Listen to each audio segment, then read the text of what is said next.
c'est plus tenir en moi, y aller laisser-moi, j'en dis ou fini, quoi il est bon dans la main, moi c'est qu'à laver bas, moi c'est qu'à passer bas, moi c'est qu'à occuper, comme si dis moi c'est ma main, le moi c'est connaître, il passe ni en dessous, mais les trouver l'argent, y aller laisser-nous. Dodo di dodo moi, dodo d'abord maman, papa c'est yon engwa, yon fait des natives, et puis tenir en moi, y aller laisser-moi, j'en dis ou fini, quoi il est bon dans la main, moi. Les papas laissez-moi, moi tombe bien malade, moi pas tenir l'argent, pour moi payer médecin, moi aller l'hôpital, c'est l'air yo chéri, moi mettez-moi sauvage, pour moi ça va manger. Dodo di dodo moi, dodo d'abord maman, papa c'est yon engwa, yon fait des natives, et puis tenir en moi, y aller laisser-moi, j'en dis ou fini, quoi il est bon dans la main, moi raconte tout ça, pas de problème, sauf tout ça, maman tout fait le papa, tout n'est d'eau banou, et puis la fini quoi, ok ça décide, s'il vous plaît allez mourir, ou s'il vous plaît oui moi, dodo di dodo moi, dodo d'abord maman, papa c'est yon ingwa, yon fait des natives, et puis tenir en moi, y aller laisser-moi, j'en dis ou fini, quoi il est bon dans la mémoire.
In the late 1990s, she served as a resource person for the formulation of the National Youth Policy as well as a facilitator for National Youth Congress. In the late 1990s, she has been the featured speaker at numerous for the formulation of the National Youth Policy as well as a facilitator for National Youth Congress. For many years, she has been the featured speaker at numerous for the formulation for National Youth Policy as well as a facilitator for National Youth Congress.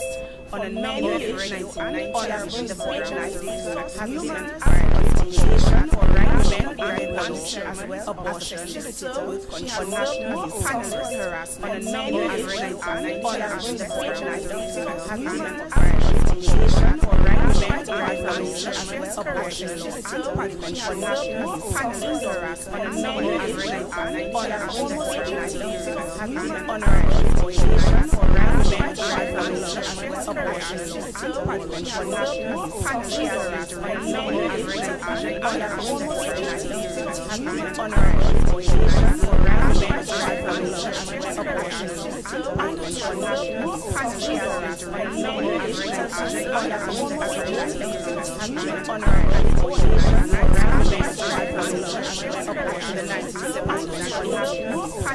facilitator for National Youth Congress. On a number of years, she has been the featured speaker at numerous for the formulation for National Youth Policy as well as a facilitator for National Youth Congress. On a number of years, she has been the featured speaker at numerous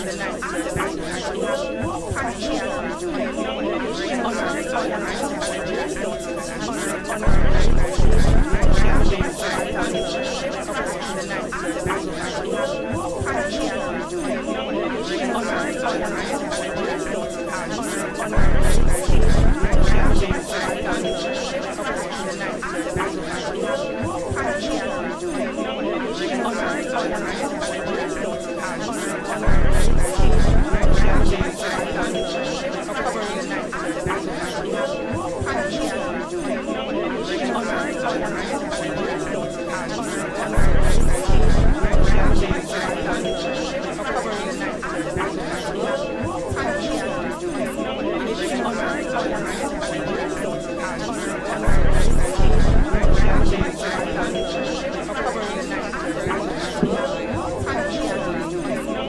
the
tomato ketchup.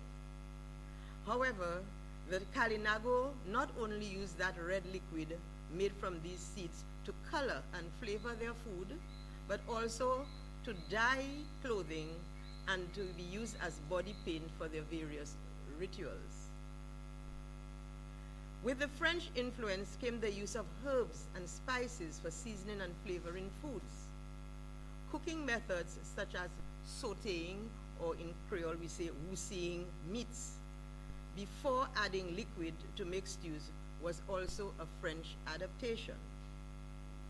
The addition of wine and other alcohol in cooking to further enhance food flavors is also thought to have been introduced by the French. In time, the French brought in their skill of making a wide variety of soups, not just the vegetable-laden soups that serve as complete meals for us, but lighter soups to be used as first courses to satisfy the palate of the growing middle and upper classes. They also introduced numerous sauces and pastries, and of course the French chaudot, which Dominican cooks turned into flot or floating island. The British influence may have come later, but has also left its mark nonetheless. How else would we have added dishes such as bread and butter pudding and other puddings, oven roasting of meats as opposed to barbecuing, stuffing of poultry, etc. Don't forget the tea, the sandwiches, the cakes, the pies, and the custard, of course. In my research, I found out that the rural culinary practices and traditions in the early and mid-20th century were very different from those of Roseau and the other towns, I guess Portsmouth. I learned, for example, that bread was rarely available in country villages until after the war, that is to say 1945. Sweet potato was the primary bread substitute. Cane juice was squeezed in a castor and it replaced sugar. Breakfast consisted of sweet potato and cocoa, which I was told held us well. Weekday lunches was provisions and some gravy that was made from celery, parsley, chives, and you know, the usual seasonings, and gratings of Christophine or some other vegetable to thicken it. Lunch on Sundays, I found out, was a hearty soup, while the Sunday evening meal was some salted meat kind, some peas, and rice, which was a novelty at that time and very much a commodity in demand. Of course, there were provisions. Usually provisions were pounded in that mortar with its pestle to create that tonton pilé, a relic, of course, of our African heritage. There was usually a kitchen attached to the house where meals were prepared. Now, that was so in the rural areas as well as the towns. Oku or ruku again was also an important addition during cooking. The seeds again were collected at this time by the villagers, mixed in water, strained and put into bottles to be used in cooking. As I said, much like the Calinago did. But strangely, they kept this anato to the back of where their kitchen was located, on a potager to the back. I guess it had to keep warm to last time. They didn't seem to know. Most villagers had their own plots of land where they grew most of their food. They kept chicken, pigs, cows, and most of those were reserved to be killed for village feasts and at Christmas time. There was no hunting season, so crabs, crapu, and wild animals were hunted when needed. This lady from the village of Trafalgar told me that a week or so before Fet Kaiche, and she's talking about pre-World War II, that dates it to be around 1930s. She said that about a week before Fet Kaiche, one could hear pigs squealing loudly as they were being slaughtered, getting ready for the feast. The meat was placed in calabashes with lots of rock salt and kept there for a few days. Then The meats were smoked on what she called a fata, which is a metal mesh, and that was placed over smoking wood for later consumption. That meat was used. However, the meat had to be completely dry at the end of the smoking process, and sometimes that would take more than a day. She also pointed out that everybody had, because those who did not have of their own, they got from those who had. The beverage of choice during this merrymaking was Mountain Dew, made right there in the village. The children were allowed a very little amount of alcohol to tuer ve encore you. I will say in English, to kill the worms in their bodies. A similar exercise with the addition of serenal and new clothes was repeated at the Christmas season.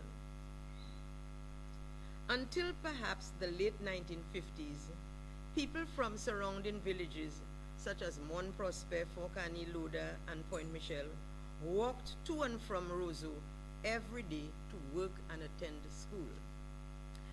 I remember saying to the lady who was, one of the ladies who was telling me this, but wasn't that a burden for you all? Weren't you all tired? She said, no, Miss Alix, that was, she knew me from childhood, you see.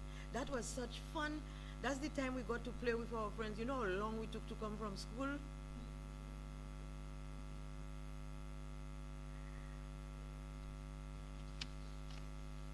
Imagine walking all that way toting groceries.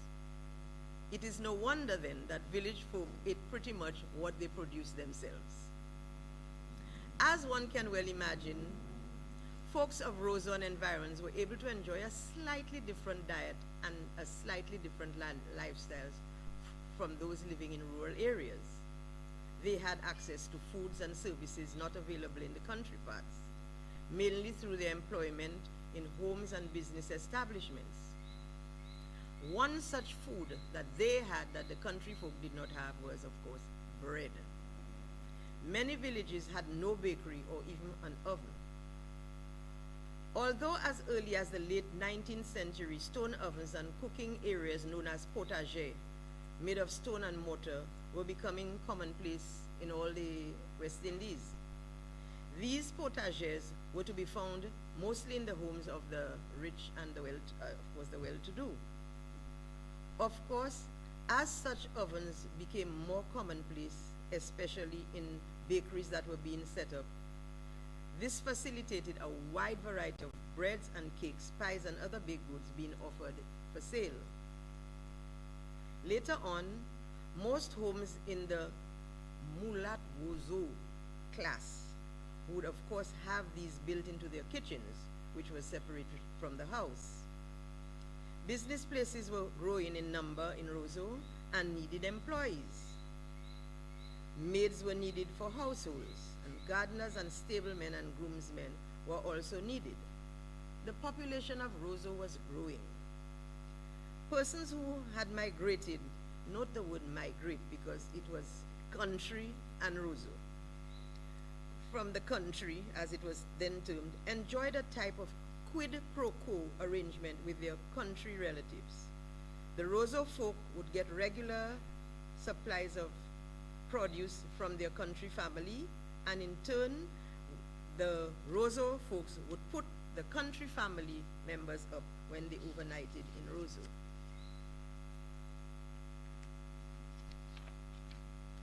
At that time too, food and produce vendors were beginning to make their appearance in the streets of Roseau. But I want to go back a bit. Although slavery in the British Caribbean was abolished in 1834, and by 1836, Dominica became the first and only British Caribbean colony to have a black-controlled legislature in the 19th century, most of these black legislators were merchants or small landholders. Anyway, in 1875, that arrangement ended, and the following year, this was followed by the World War I. There was a resurgence of involvement by black merchants after World War I. and the planting class were also once again political ground. These political developments brought economic and social changes, especially since more and more black and colored persons were purchasing the large estates from the owners who wanted to return to their homeland. One such Dominican family was able to purchase a very large estate in 1928 when the Bishop of Roseau intervened and assured the Scottish vendor that it was now acceptable to sell to a colored family. All of these political, economic, and social developments had the effect of creating a larger colored and black upper and middle class with the financial ability to indulge in a lifestyle akin to that of their former colonial masters. The development of that distinct Dominican cuisine was taking on a new life. The culinary repertoire of the cooks of the day kept growing until World War II brought the world to a grinding halt, and hardship of all sorts became the order of the day, much like the coronavirus is doing the world right now. However, after World War II ended in 1945, the world, including Dominica, heaved a unanimous sigh of relief and began the healing, repairing process, which I'm hoping will happen very soon with the coronavirus.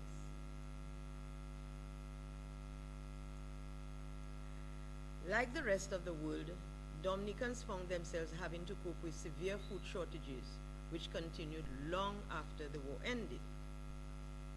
The innovation capabilities of the cooks of the day came to the fore with flour, which was then known, and in certain parts of Dominica still today, known as farine froisse.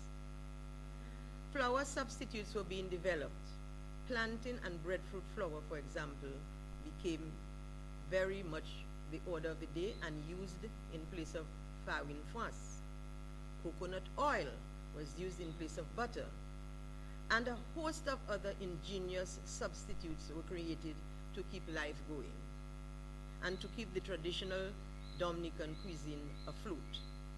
Sweet potato, cassava, and other puddings from that era were tasty and very much appreciated, enough to have survived to this day.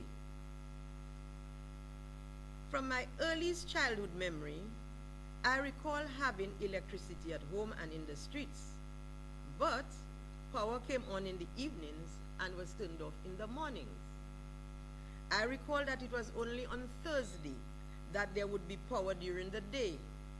That was because it was Operation Day at the Roseau Hospital. Whenever I hear my parents and other people of that era and age group speak, I sense a clear demarcation period of before the war and after the war. One of the highlights of the after-war period was when CDC came to town and took over the electrical services of Dominica in 1949. It meant that Roseau and environs could now enjoy electricity day and night. I am very sure that there are few people listening or viewing who can remember the Carnival Road March of 1950 or 1951. I'm going to sing it for you. It was very short. Put on your light, CDC, in my vicinity, let it shine. I understand the author or the person who made up that song was Irene Pelty, this formidable lady who made up most of the songs at Carnival. And look, Tasha is saying it's her family, Pelty, of course. Keeping food fresh and safe was a great challenge in pre-electricity days. In my childhood, we had an ice box or ice chest.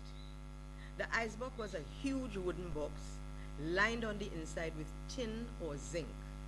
There was an upper compartment where a block of ice was kept. Ice chest. The ice box was a huge wooden box as you wanted. You lined on the inside with tin or zinc. Then came the kerosene refrigerator where a block of ice was kept. And strangely, I was talking to a gentleman and he told me after lined on inside a tin or zinc. A lot of people. Then came the kerosene refrigerator where a block of ice was kept. And strangely, I was talking to a gentleman and he told me had kerosene lined on inside a tin. I can recall that there were a lot of very cumbersome. Then came the kerosene refrigerator where a block of ice was kept. And strangely, and the wick had to be cut. He had kerosene lined on inside a tin. I can recall that there was a lot of very cumbersome. Then came the kerosene refrigerator where a block of ice was kept. And strangely, it made a difference even in the diet of the populace. Because whereas after the war, as it was said, things were scarce, including meat kind, frozen meats and chicken would now be imported to increase the protein supply of the people. People also could now keep their food safely so that there was less spoilage, less malbouffe, and less waste. I'm sure everybody knows what malbouffe is. Do I have to say? Okay. And of course, everybody tried to have some sort of refrigerator. My earliest childhood memory, okay, no, I have to tell you this, I forgot. People now could keep their food safe, yes, but cold foods and desserts became popular. Jell-O was a big deal by then, and frozen joys became common fare. You know, we don't understand what a great thing that was. We take a lot for granted, you know, now, but it was quite a big thing to actually have a frozen joy.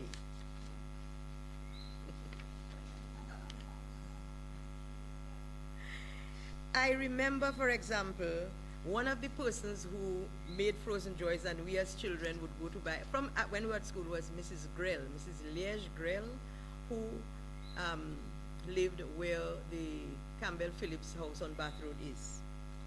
She made the most wonderful guava frozen joys. And when you bought it for a penny, she'd put a little condensed milk on it. Of course, I like sweet things. I'd say, can I give you a halfpenny and you'll put another bit of condensed milk?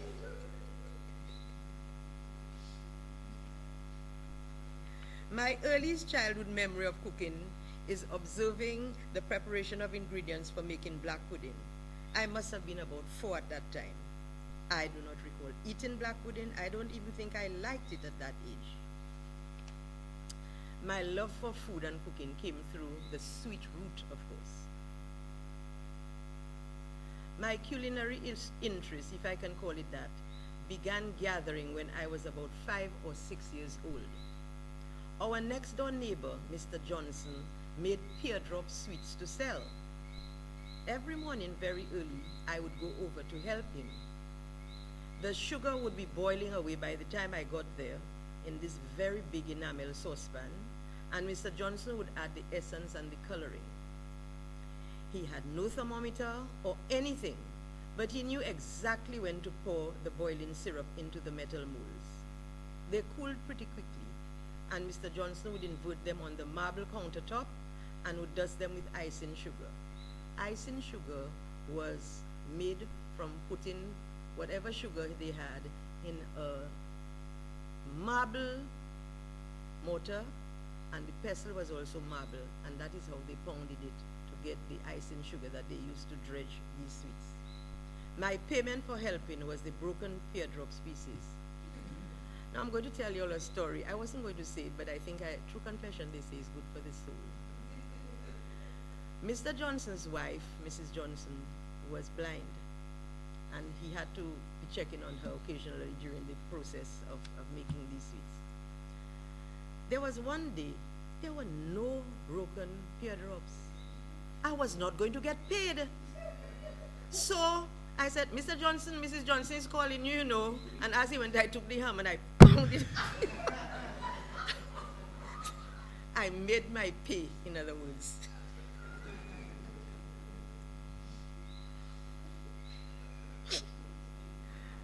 My mother was known to be an excellent cook. She owned and ran a bakery and a cake shop right on our premises. The bakery was called St. Anthony's Bakery, and our house was named St. Anthony. Now, St. Anthony is supposed to be the finder of lost things. My mother said she had lost her career and her talents, and she had found it at last and was using it.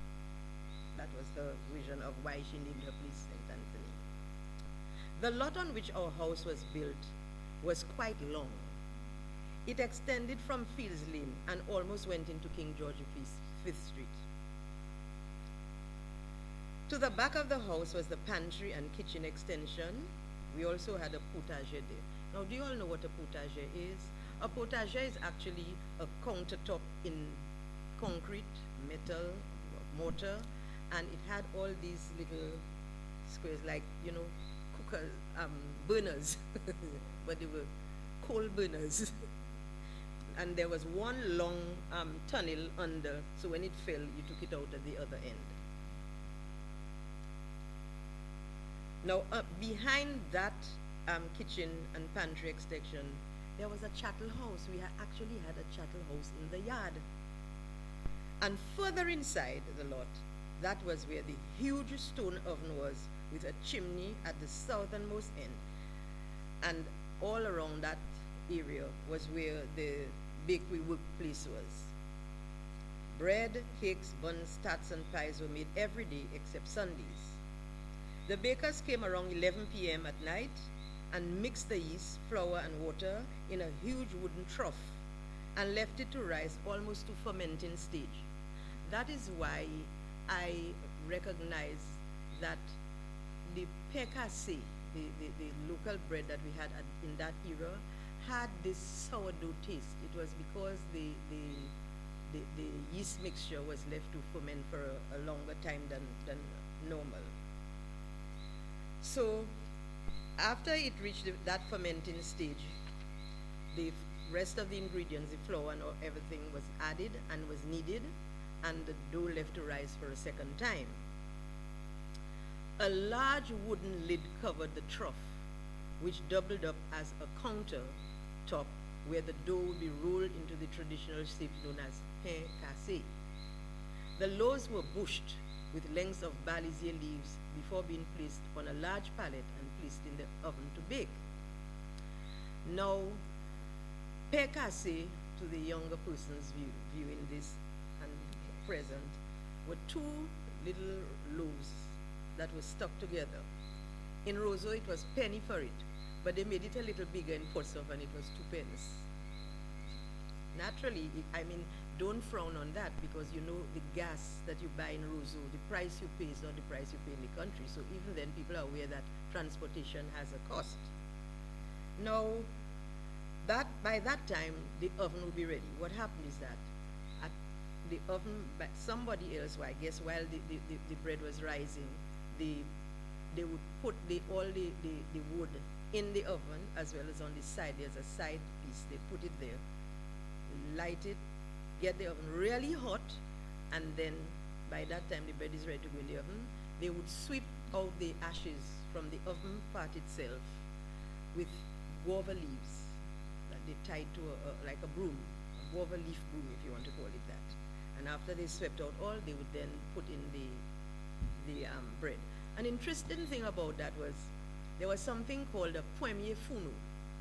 The oven would be very hot for the first set of bread, and what would happen is that it would get brown very quickly and cook very quickly and be soft. So my mother would say, when the old people come to buy the bread, give them the premier fourneau, because they will be able to eat it easily. Okay? But then now, by the time you got to the dernier fourneau, the oven was cold. Although the side portion where they could keep the heat going was being lit and replenished with wood, occasionally. Still by that time, the oven would be a little colder, and then you'd get the dernier fourneau, which was a nice crisp bread, which was my favorite. So that was what happened. Now, everything was done usually. All bread was baked by 7:30 a.m. And we had two sets of people coming, people who bought for themselves and people who bought to sell in their shops. And I remember so well, Maggie Blanc, the lady who was at the corner, opposite to where my office is actually, she would take half her bread in premier fourneau and the other part in Denye Funo. So she had a mix. By the time 7:30 rolled around, and they would start then with the sweet bun dough, where they would roll the bun dough in different shapes. You had bun loaves, bun different things, buns with filling and all the rest of it. Then came the pan bread. But pan bread, which is the loaves that you would use for sandwiches, was a different mix, and it was only made on order. And finally, the cakes, the tarts, and the meat pies. Coconut turnovers and bread pudding, as well as the famous mastiff bread, was only made on weekends. My mother also made and decorated wedding cakes and other specialty cakes. She also catered for weddings and cocktail parties and other special occasions. I recall one particular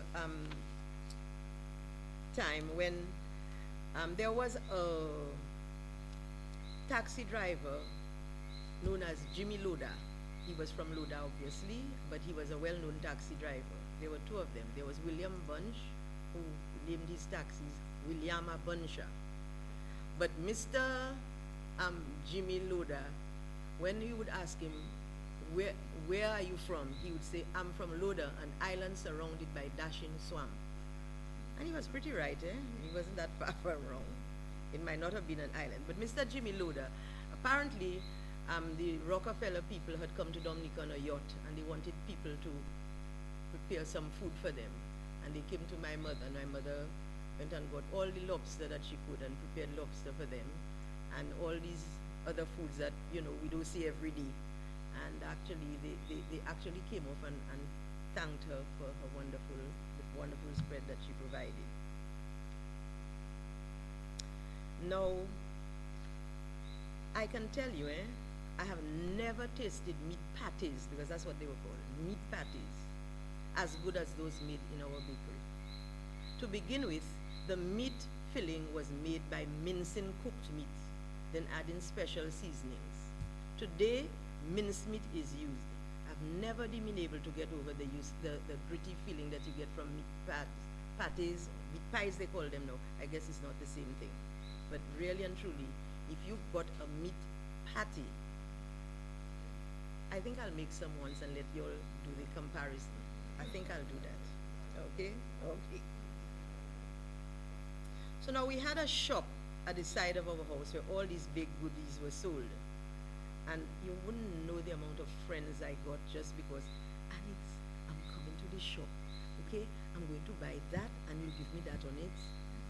Of course, that never happened. The lady who was working for my mother wouldn't let me do that. She wouldn't give me extra, never mind somebody else. But there were other people who sold cakes from trays. But there was on Lower Cork Street, the Latans, who had a cake shop, and that was even before ours. They sold a variety of cakes, and their cakes were affectionately called Bonbon Leta. In fact, I don't know if Raymond can remember that, but a saying arose and said, "Sa bon, I bon ko bonbon leta." So, you know, we had our good traditions going at the time, and although people used to say Dominica was backward, we were forward in many, many things. At Christmas, Easter, and other special occasions, people brought their cakes to be baked in our oven, like other people who had ovens, and they paid just a few pennies for that service. Some sort of marking, such as quaintly pieces of orange peel or mango peel, was used to identify, and they put it on the raw batter. So by the time it went into the oven, it was still there, but that was a way of identifying the owners of the various things. Not only cake, I mean, sometimes people would ask for meat to be roasted, a leg of pork, and so on, because, you know, ovens were not easy to come by. They had to be big, and, you know, in a small place, especially if you were living in an area which would be called a yard, you would want to eat the thing, but you would need the facility. Until I was about 9 or 10, my main interest was playing with my dolls and making dolls' dresses. I made the most gorgeous doll dresses. everything I made, my mother made for me, I made for my doll with the Lewis Natural, the rest of the clothes. I'm sure persons who are older can identify with things like that. At that time, though, I was more interested in sweets than food, and I knew where to get all the sweets around Roseau. From Ma Henry on Constitution Hill, very near to where my office is, we bought coconut tablet, unbreakable, Pawin cocoa, tamarind jam, gooseberry jam, coconut cheese, and guava cheese, and a lot of other things. And then there was Auntie Boz. Auntie Boz was opposite to where, I think where Ronan David's tall building was. I think that's where Auntie Boz was located in a little bit. She made the most wonderful coconut tablets, but they rolled them in balls and they were pink and juicy. I always wondered why the centers were so jelly-like, but they were really good. And of course, as I said, we had our frozen joys, and my favorite was, as I said, the guava ones, which Mrs. Grell obliged and put 2 little drops of condensed milk to give me the treat of the day. About the age of 11, I started taking an interest in cooking and baking and getting my hands-on experience at that time. Now, the work week was Mondays to Saturday with half days on Thursdays at that time. At my mother's encouragement then, I began making donuts, Swiss rolls, and meat pies on Saturdays to sell. My mother would give me the ingredients, and I would make the pastries, and she would give them to a lady called Ping Pang to sell. Everything was always sold. My mother would get the money, count the returns, pay Ping Pang commission of 2 pence on a shilling, that was the going rate, take all the cost of her ingredients out and give me the rest.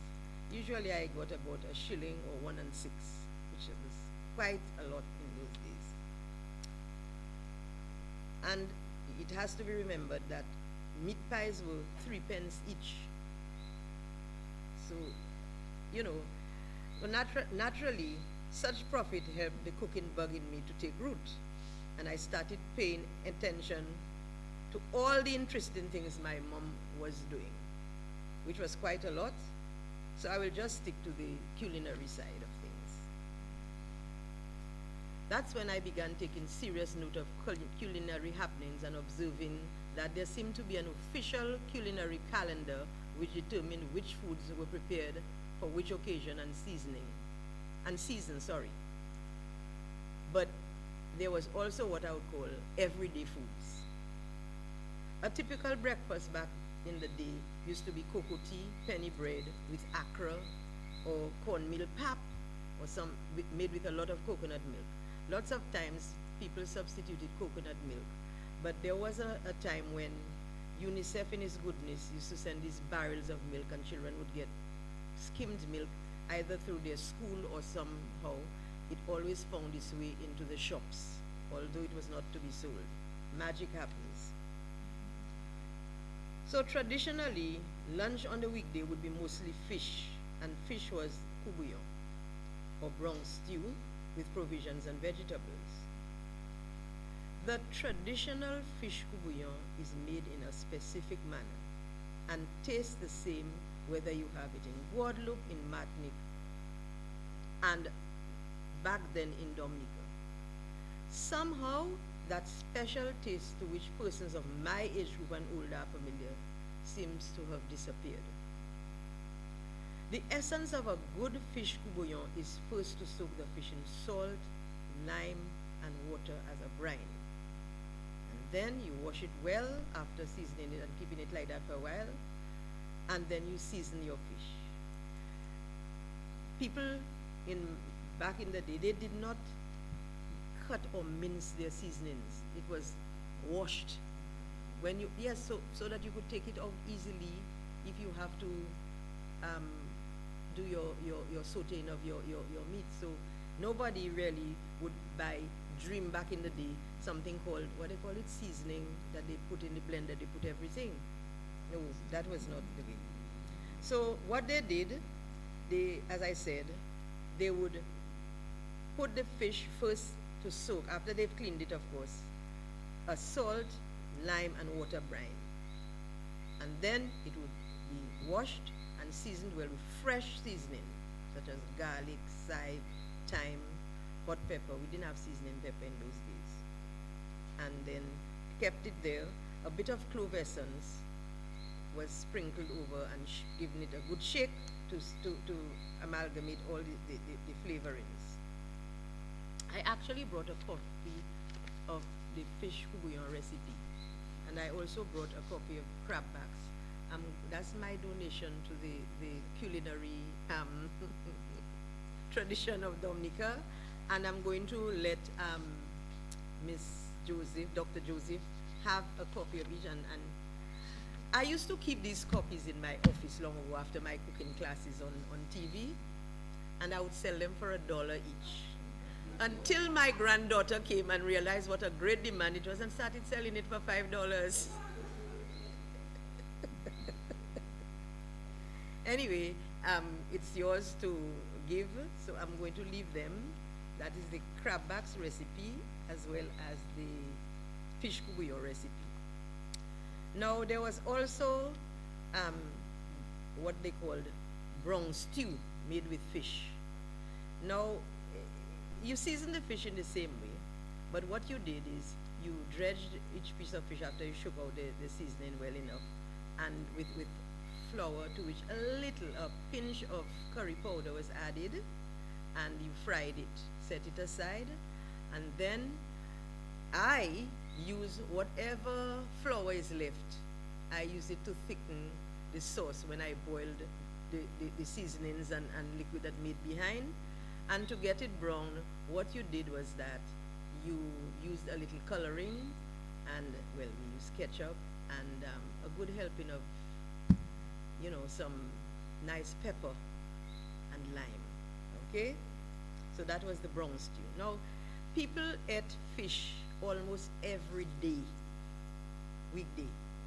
It was only when, as I said, you had electricity, frozen food was introduced, and you got frozen chicken, that people started eating chicken during the week. Chicken was strictly reserved for the weekends, Sunday.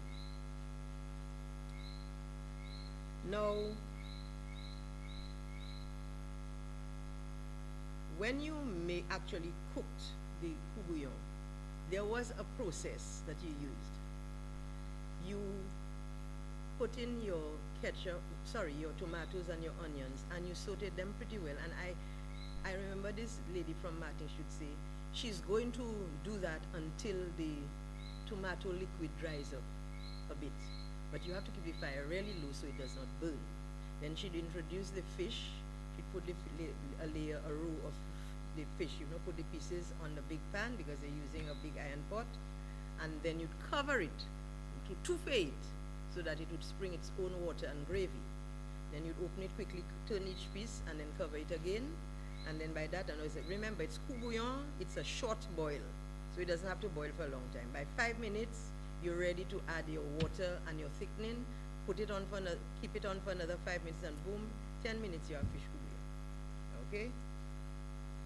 But you go to, and they tell you, go to a restaurant and you ask for fish bouillon, everybody looks as if, what's she talking about? And then they tell you, you say, well, how do you have your fish? They tell you they have this thing they call Creole fish. Well, Creole fish can be anything from boiled fish to fried. I mean, it has no clear definition. Once you hear Creole fish, you know you're going to get a lot of ketchup in it, a lot of pepper, and that's pretty much it.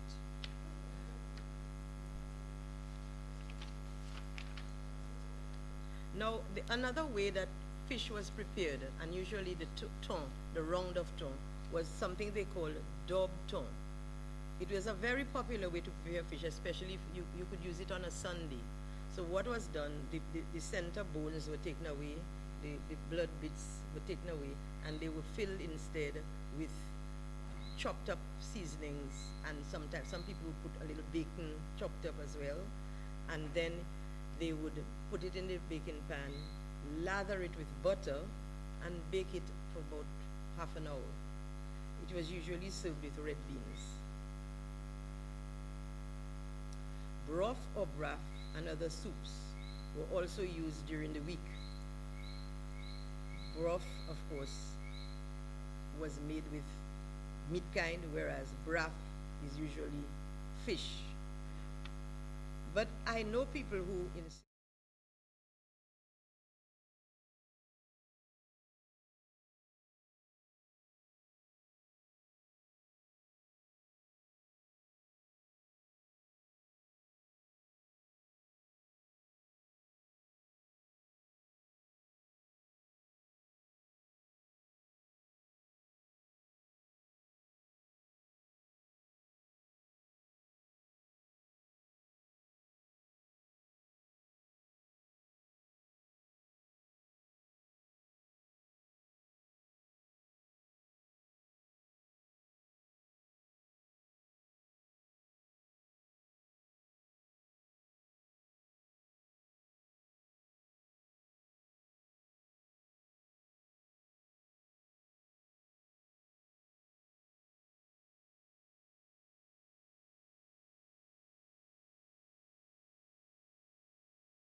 it tasted pretty good.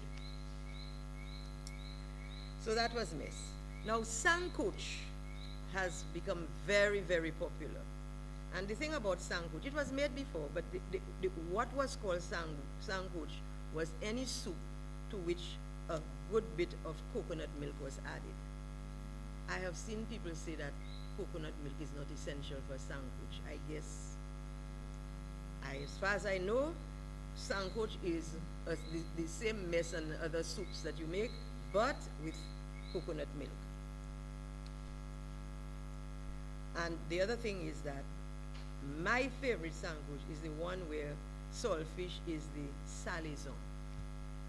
No, salaison simply means meat kind, as vifte means provisions. It's hardly used nowadays, but basically, when people tell you, well, magamaji sa salaison, it means I'm eating meals but without meat kind. Okay? So the older folk, however, like my mom, always said the best broth is made with tête de wad. I don't think broth aficionados would disagree. Okay? There was something special about a dolphin head that made a broth taste really, really good.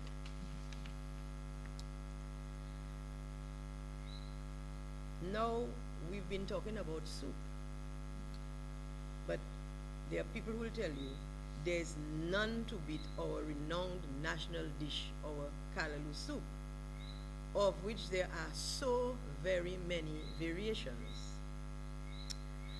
The traditional callaloo soup is made with cheddashin, i.e. young dashin leaves, okras, crabs, fresh seasonings, and hot pepper. Coconut milk is added, and usually the vifte, that is the vegetable of choice, would be tanya and some dumplings.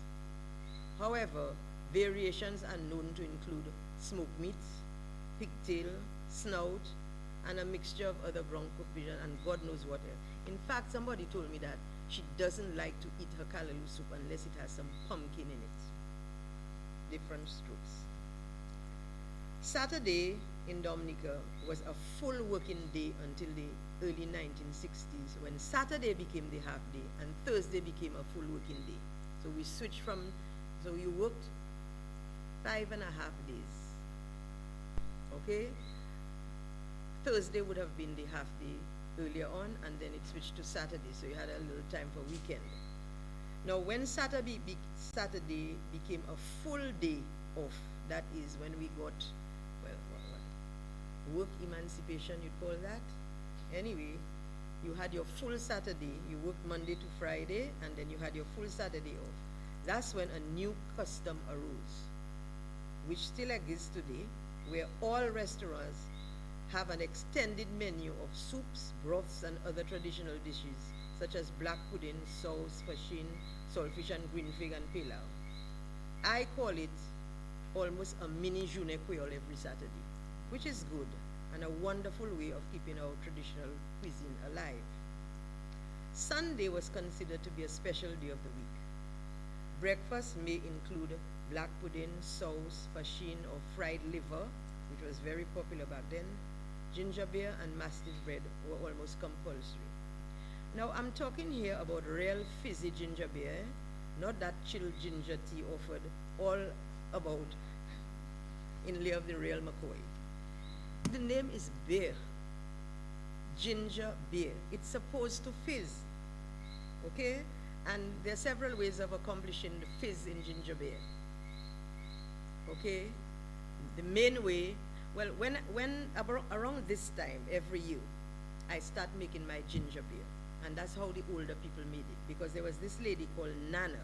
She made real ginger beer, which she sold from her home, and her whiskey bottle size was 7 pence.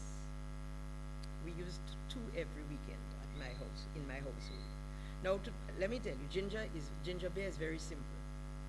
What I do, you peel your ginger and cut it in small pieces.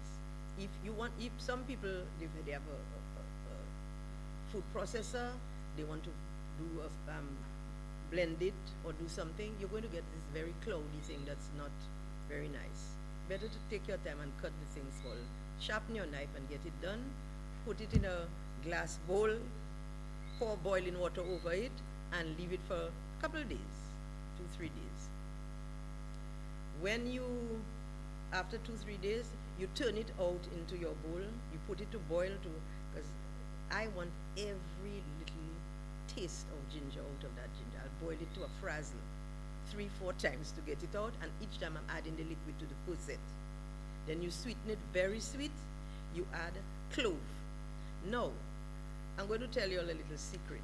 I don't use cloves like put in cloves. I make something called clove essence. How do you make clove essence? You get a nice little jam jar, mayonnaise jar, cherry jar, fill it with cloves, pour rum on top of it, boom, 3 days later, clove essence. I'm going to collect at the door for that tip. Okay? So that's how you make clove essence, and you will stop. And then, when you've used it and over, because you keep putting rum in it, those cloves, they are the best thing to use on your ham.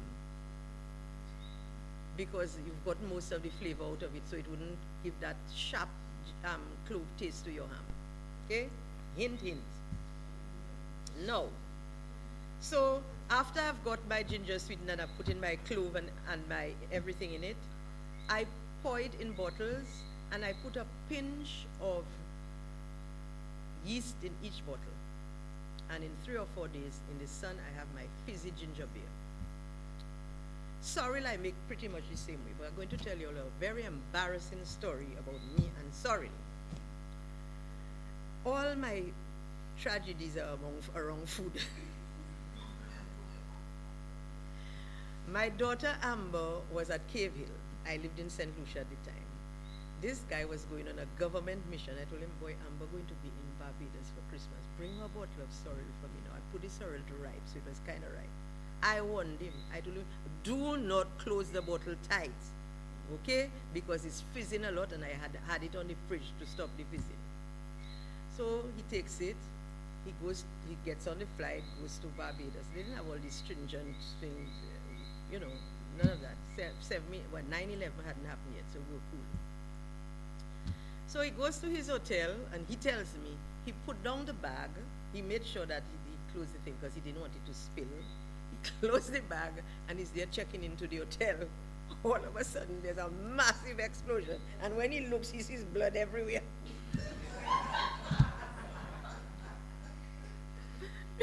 He told me, Alix, never, never, never, never am I taking anything from you to bring to anybody, okay? Never. That's it. He said it was so embarrassing because people kept looking at him because that was the time, you know, bombs were going off and all kind of funny things happening. It wasn't 9/11 yet, but they were still doing all these funny things. And it just happened just like that. So this is to say that when you are doing the ripening process, don't close the bottles too tight, okay? You leave it loose, and when it's ripe, it gets really fizzy, and you get a really nice fizzy sorrel drink and a nice fizzy ginger. Now, the thing about ginger beer is this. You don't, when people like Nana and people who made ginger beer for a living, they did not, the first time you would use the yeast, But subsequent times, you reserve a half bottle of the ripe ginger beer to use as your leaven for the next and subsequent thing. So the ladies who made it, they made their ginger beer, they added their leaven, they sweetened and they thing. They kept a little half bottle there for the leaven for the following week. So at Christmas time when I started, I used to do it, but I don't do it anymore. When I was making ginger beer every week, I would leave a little. The first time when you put the yeast, it has a slight, persons who have sensitive palates would detect the yeasty flavor. But after the second and third time, it would be lost and you just get that nice fizziness. So that's how you make ginger beer as opposed to ginger tea, iced ginger tea, as they call it. So this is how you get the real McCoy. Now, as I said, Sunday lunch was always a meal of the week. Hardly anyone ate fish on a Sunday, unless, of course, as I tell you, it was that dog tongue. It was beef, chicken, or pork, usually stewed in the traditional Creole way. Meat was purchased on Saturday and sauteed in the traditional way. No sugar for browning. Proper sauteing or wussing took care of that. Okay? Now, I recall on a Saturday evening in our neighborhood, you'd get this little wafting of meat being wussied, because after it was sauteed and dried up, it was actually left overnight out of the fridge, because many people didn't have fridge. You just covered it up and it was okay.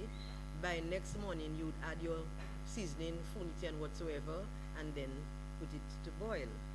And then you'd get that nice flavor without that bitterness that, my God. You know, there should be a law against blackening of pilau.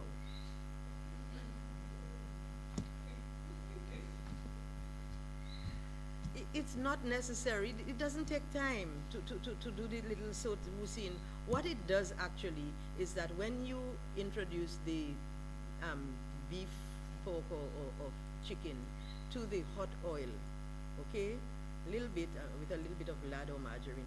You're actually sealing in the juices by doing that, you know, and then so when you actually add the liquids and so you still have a nice taste in the meat itself, you know, but I guess, you know, that's how it's done now. I think there's certain things that we do that we really should go back to the old ways. Now, red beans and rice and provisions were also part of a Sunday lunch.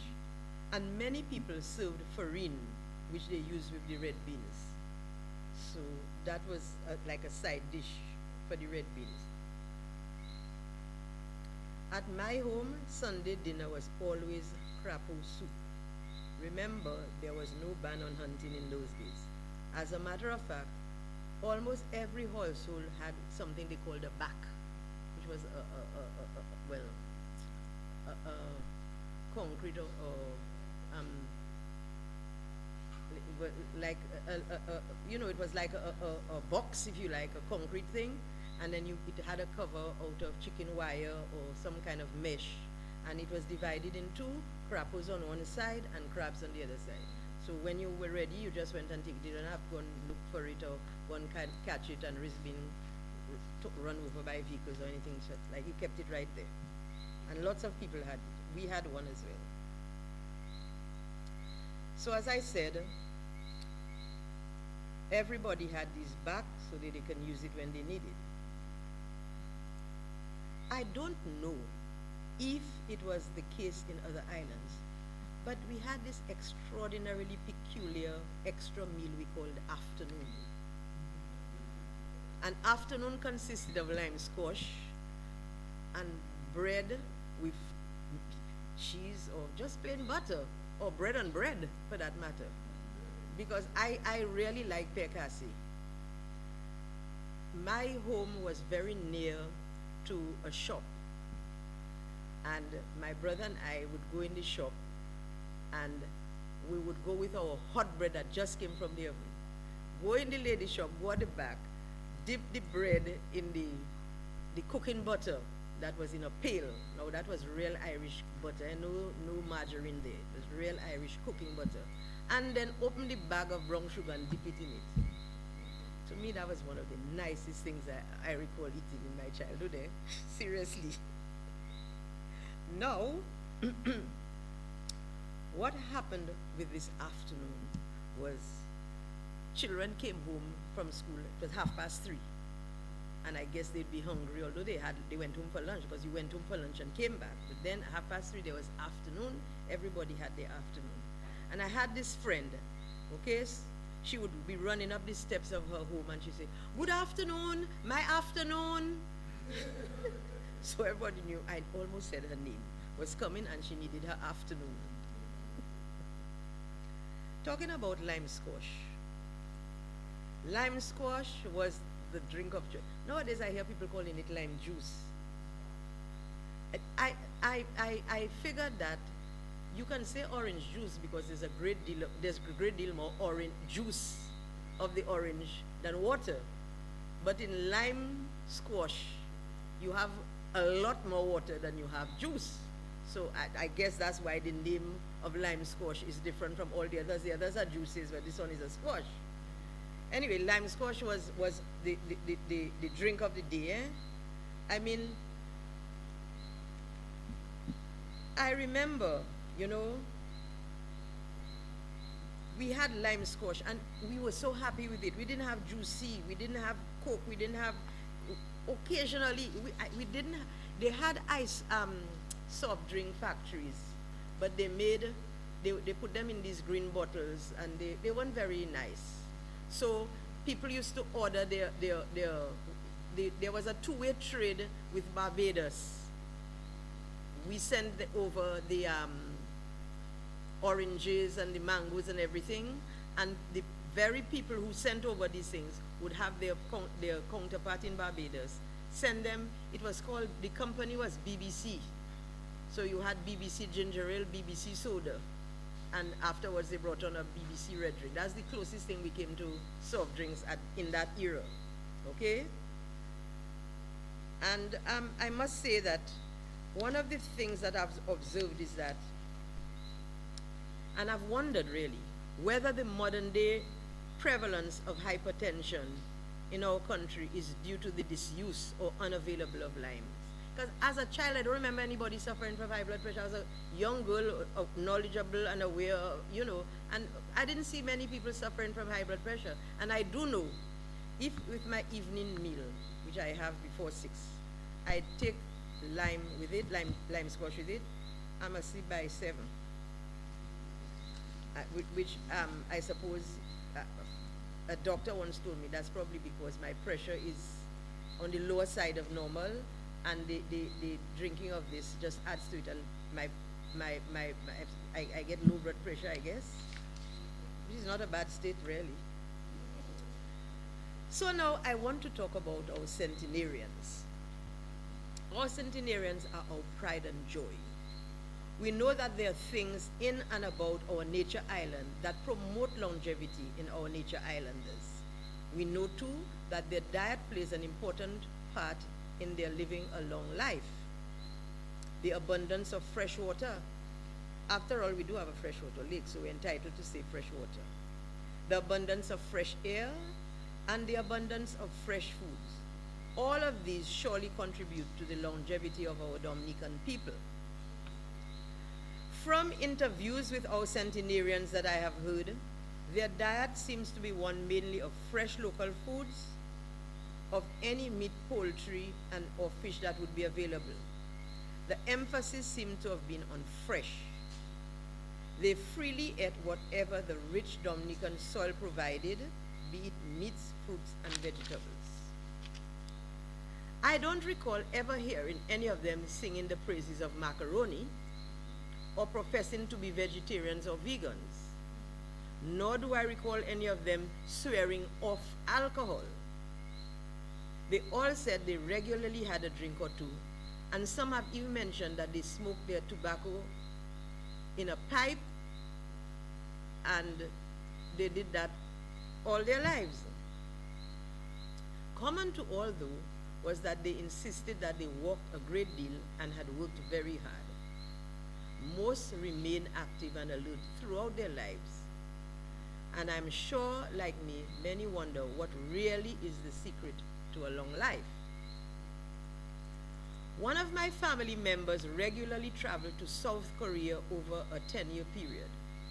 He, knowing that South Korea, like Dominica, had a history of longevity, was determined to find out if there is some common link, be it dietary or otherwise. And what was that link? He was determined to find out. Anyhow, what his non-scientific research revealed is that people from both countries, that is Dominica and South Korea, ate a lot of dashin. South Korea in South Korea it's called taro. Okay? And since he told me so, I've tried to eat a piece of dashin every day. Why not? The South Koreans use the dried taro as a starch, a powdery starch, much like we use our toloma, arrowroot, to thicken sauces, feed babies, and they even use it to make ice cream, like we use custard. And so I am not averse to thinking that maybe dashin is it. So just in case it is, I'm eating dashin. But I can never forget the words of one of my elderly relatives a few years ago, who said to me, "Child, you must live off the land to be in tune with the land." Somehow that made me feel he had a point, and I am determined to be in tune with my land.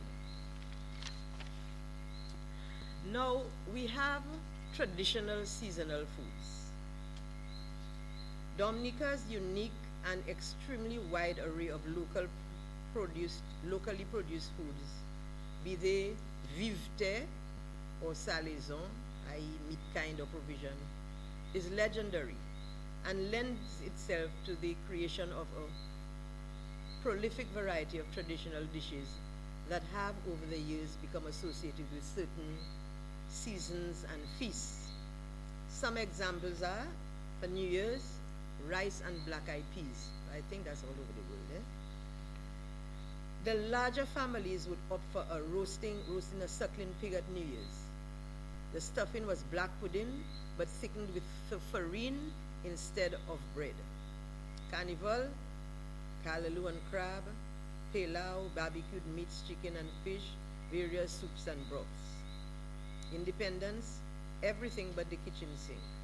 Especially wild meat, crab backs is a specialty that everyone looks forward to.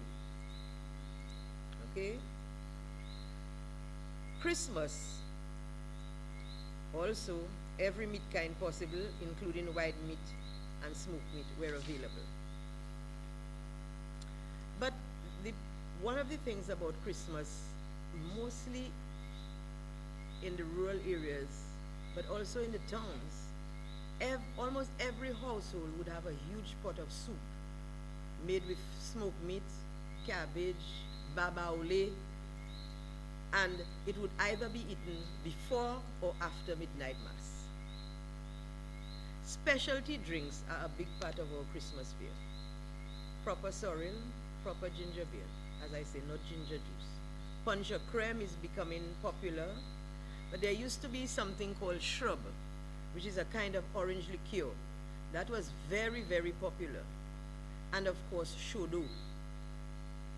Now the shodo was drunk on Christmas morning, laced with a good bit of brandy. And there was also falunum, poivre, ginet, nani, lapset, and all these drinks. Christmas time is drinking time, right? And I can remember, excuse me,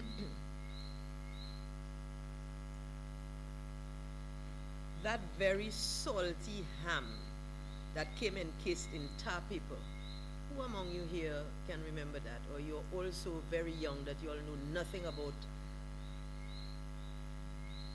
ham in tar paper. Anyway, That was how it was, and that was before refrigeration came into being. But even up till the 1990s, we've had these hams. And so the traditional way was to boil the ham in several changes of water to get rid of the salt. Then the ham would be taken off after it was soft and relatively salt-free. It would be skinned, scored, the fat scored into diamond shapes, and a little clove was stuck in each of the diamond shapes and then baked again. But then now we have our frozen hams, much easier to prepare and far less salty, but not very tasty. Because they don't smoke them fully, so they're more or less like pork, really.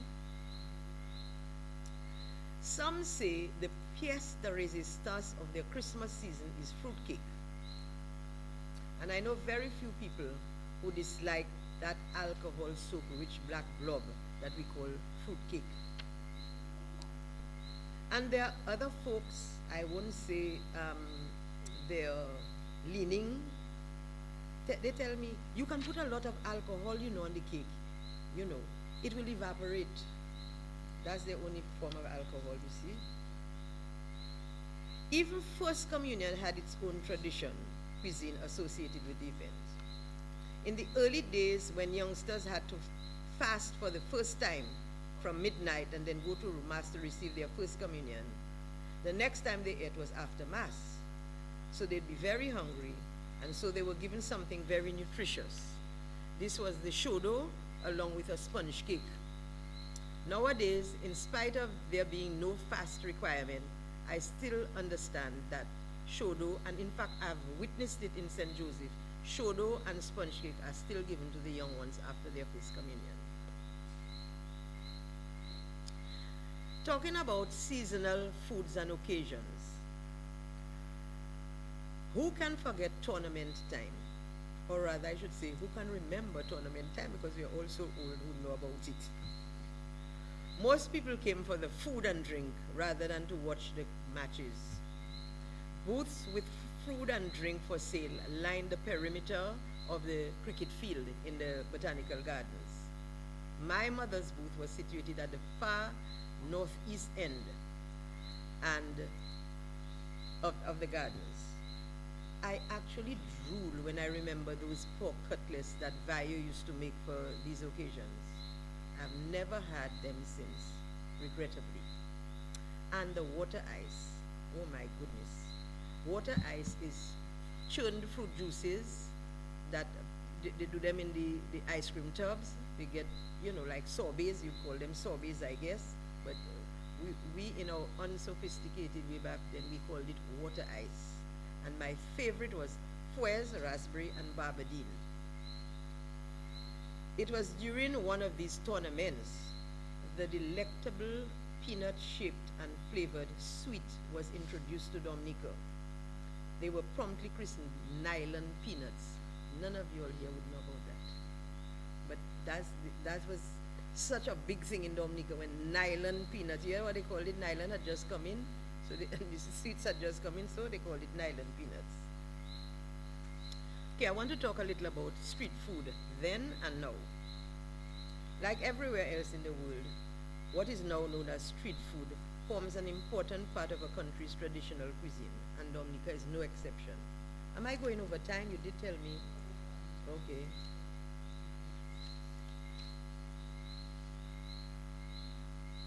Okay. Now,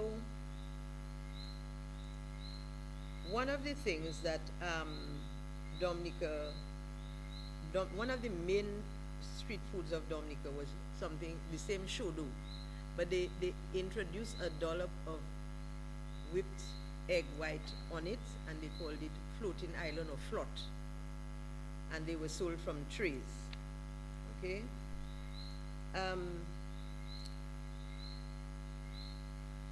There were hardly any restaurants at that time, as we have today. Vendors walked about with their whatever they sold and offered to the public. Some of them were walking about on trays, but a few of them, they would stay in one street corner to sell. There were things like the beverages would include, as I said, float or floating island, morbi, ginger beer, and lime squash. These were the main ones that were sold. Okay? Float or floating island, as I said, was sold mostly on Saturdays, and it was really a cup or glass of eggnog, shodo, to which this dollop of beaten egg white was placed on top, like the floating island.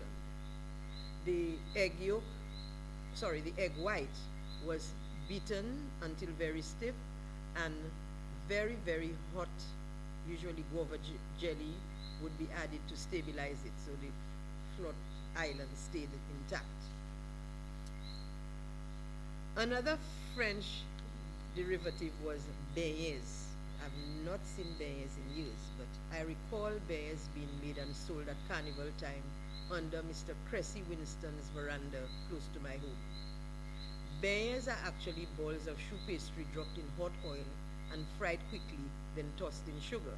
The name beignet, translated to bathing, comes from the fact that the blobs of batter turn over for themselves and cook so that the other side can be cooked. Hence, they bathe themselves in oil, and the name is beignet. Accra Lamourie and Titiwi were also part of the street food fair back in the day. There were people who regularly in the morning would set up and be making accra for people to buy. Okay, that was what was done then. Okay, but although, and they sold black pudding, especially on Saturdays, black pudding, boudin, which we call boudin sauce, and pashine was also sold widely. And then later on, you would get sometimes plantain that was roasted, as well as corn that was roasted as well.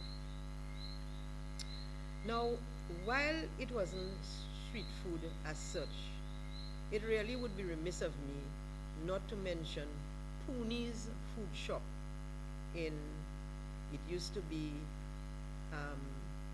New Street, now Kennedy Avenue. They made the most awesome saltfish bulgur, which they put in penny bread. The popularity of it caused, people would say, Pooney bulgur, and they would go and get their, and it was only 3 pence, you know, for the penny bread and the thing, you know, and people flocked there to get it. The actual location of Pooney's shop was, I don't know if there's anybody who knows where Bobo used to sell his street food. Right, a little lower down, that's where Pooney's used to be. There was also a wide variety of cakes and sweets sold by vendors who walked around or stayed in some specific place. And now, so many sweets, so little time, almost too numerous to mention. But here goes. The traditional sweets of Dominica. Tablet siu, as the one, they call it either tablet siu or tablet hashi, but it's the one with molasses. Then you have your normal tablet, and then you have your coconut balls, fawin cocoa, and there was this little peppermint, like a fudge with a little red blob on top. Then you had your various nougats and poilines. I mean, people were well known for doing these things. I remember the Martins, they made the most awesome cashew poiline and peanut poiline. They also made peanut brittle and shaddock, which you hardly see anymore. Guava cheese, coconut cheese, and the local red lollipop, and so much, much more. As for cakes, turnovers, there was something called Perrier, which was shaped like a little bird.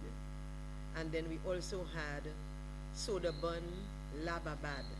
My goodness, lababad was so popular. I don't know how come it went into disuse. I mean, it was really something that children, it's actually a sort of a coconut biscuit.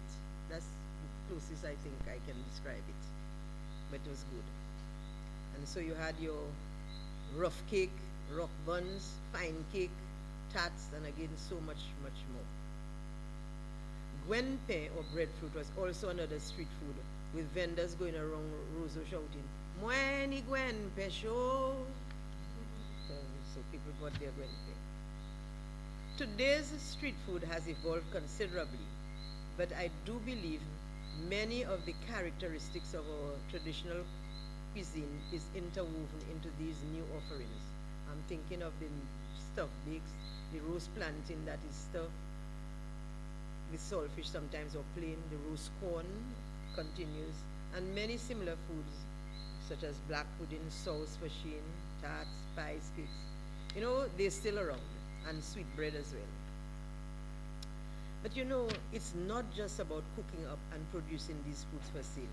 We must ensure that they taste good. I mean, as an exercise, you know what I plan to do one day? Send somebody to the different places to get pilau for me.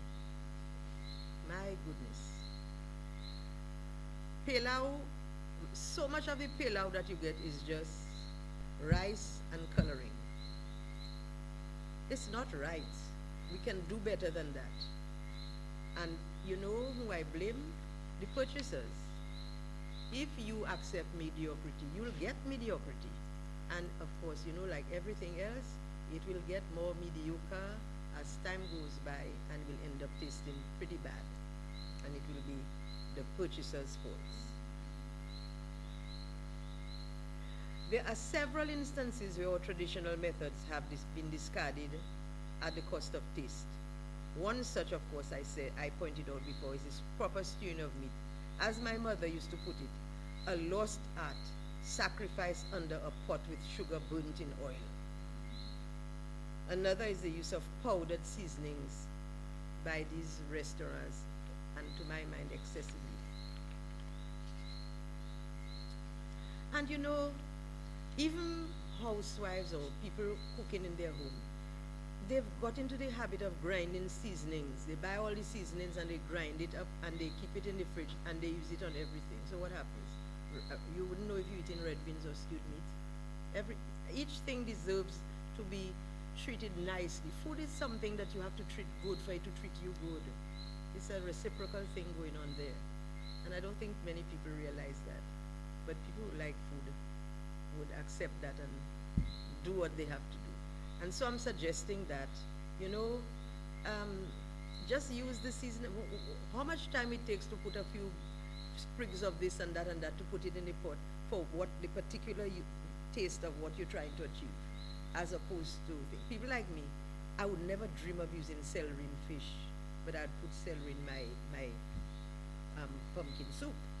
So you using the taste to bring out the thing, and coupled with the fact that so many of these restaurants are using all of these powdered seasonings. You know, we're not doing ourselves good. You know, well, okay, I want you to think of it this way. Powdered seasonings are bought from abroad. They hardly have them here. So essentially, especially when it comes to cakes and things, you actually feel that you are so rich as a Dominican, you send in what you have overseas for a man to process for you and send back for you. This is basically what it is. You know, and we ought to be thinking about these things. And if I were to give advice to people generally, I would say, please, less of the pasta and more of your local food, please. Years ago, when I had my cooking school in St. Lucia, we had a whole class on breadfruit. I compiled a list of 54 recipes using breadfruit. The base of many of these recipes, which included breadfruit pizza, stuffed breadfruit balls, stuffed with hawasson, so herring, and breadfruit donuts, was a basic breadfruit dough which I had developed. But that's for another time and place. I wonder how many of you are still with me. I know I've droned on and on, but I must tell you that this has been an interesting journey for me and a great learning experience as well.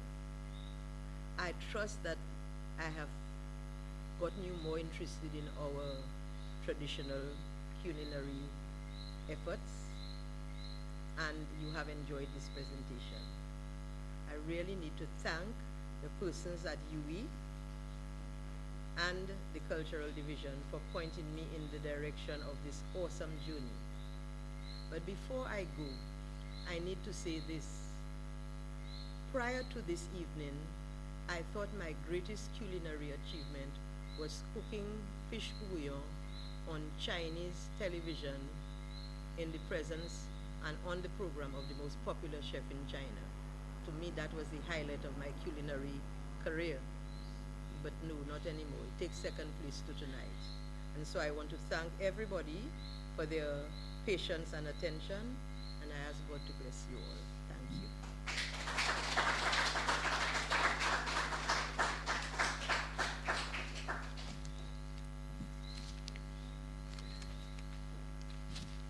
You want me to get a so you can begin?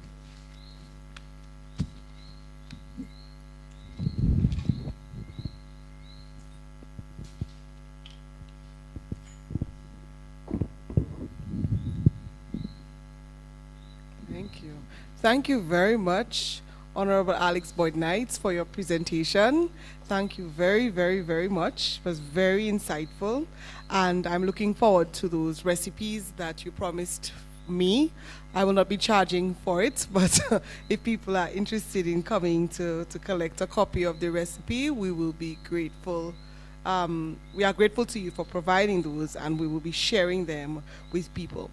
Usually what happens in our lecture series at this point is that, of course, we open up the floor for discussion. But the problem with that is that there are very few of us in the room here, and it would be very difficult to have questions from other people. But I don't know if anybody in the room has a question that they would like to ask, but we can entertain a few if you do have them before we move on. And that's the problem with COVID, you see, having our audience dispersed and away from us at this time. But is there anybody who is physically with us who has a question or would like to ask something? No, not at this time? Okay. So I invite Mr. Keanu Winston, who is the PRO of the Guild of Students chapter at U.W.I. Open Campus, to offer our official vote of thanks. There is somebody who wanted to say something, and that is Dr. Violet Coffey. Come forward to the microphone because the public will not be able to hear you otherwise. So it will not carry. So just give her a few seconds to come to the podium to ask a question or to speak to our presenter.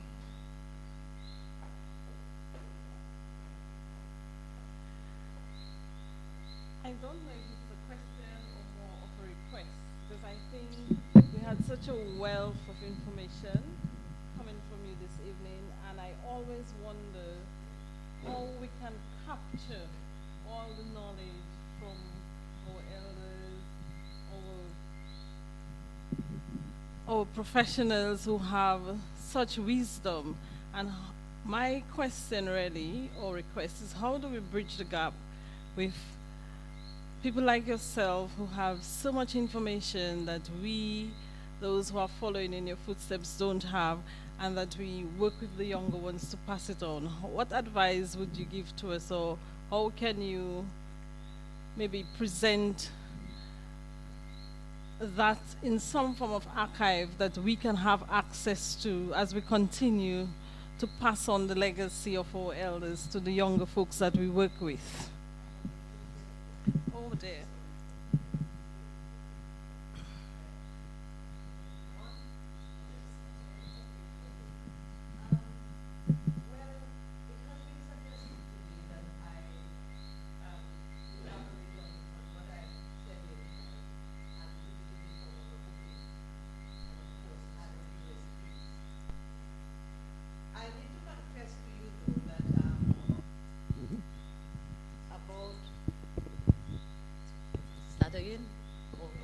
I need to confess to you, though, that my cookery book has been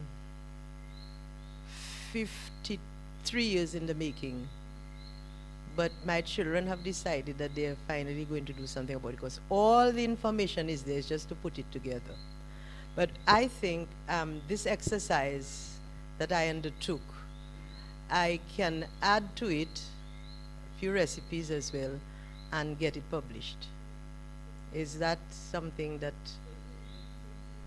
Yes, because I didn't want to be longer, because when I read this thing, I said, my God, I'm going to be there talking for an hour.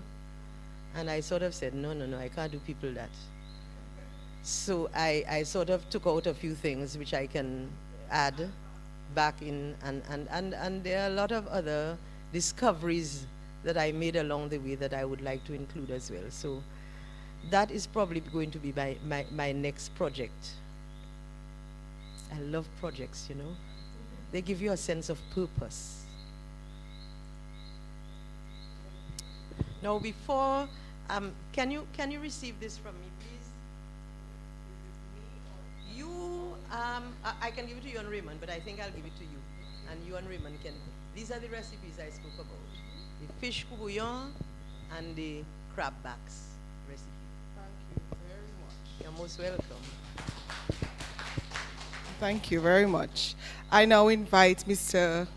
Keanu Winston to offer the vote of thanks.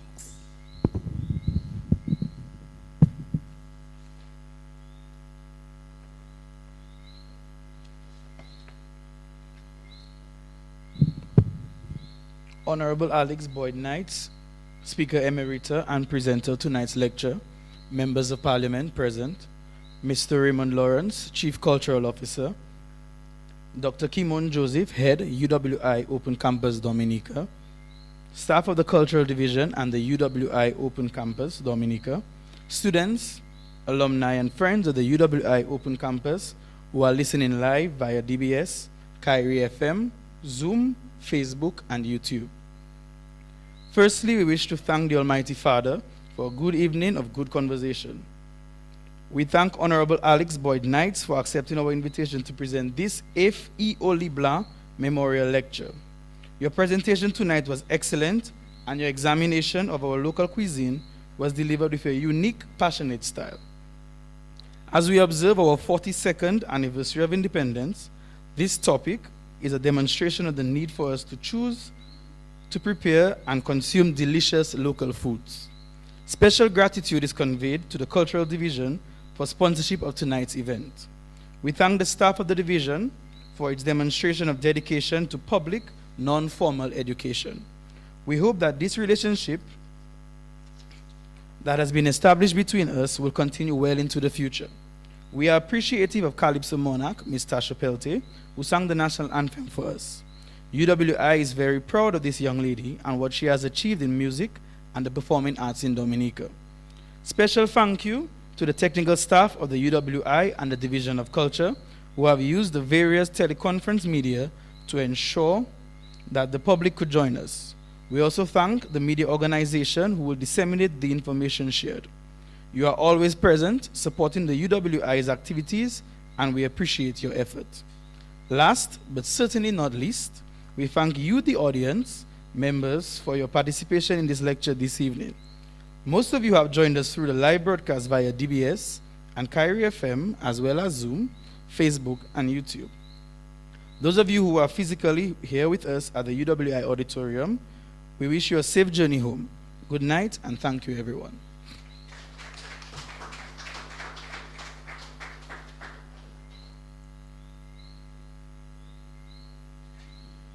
And I've always wondered why the chair has to come and thank the person who gave the vote of thanks and wish everybody well.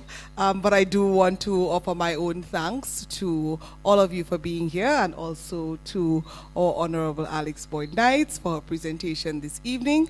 We thank you for your support of the University of the West Indies Open Campus. It has certainly been a delight. From the time that we asked you until now, I have learned so much from you. And I think that Raymond and Dr. Barry Casimir, who is not here with us this evening, who is on leave, were the ones who decided to ask you. And I think they made a very, very good choice in deciding to choose you to be our featured speaker for the 8th annual EO Leblanc Memorial Lecture. So thank you, everyone, and God bless you as you make your way home.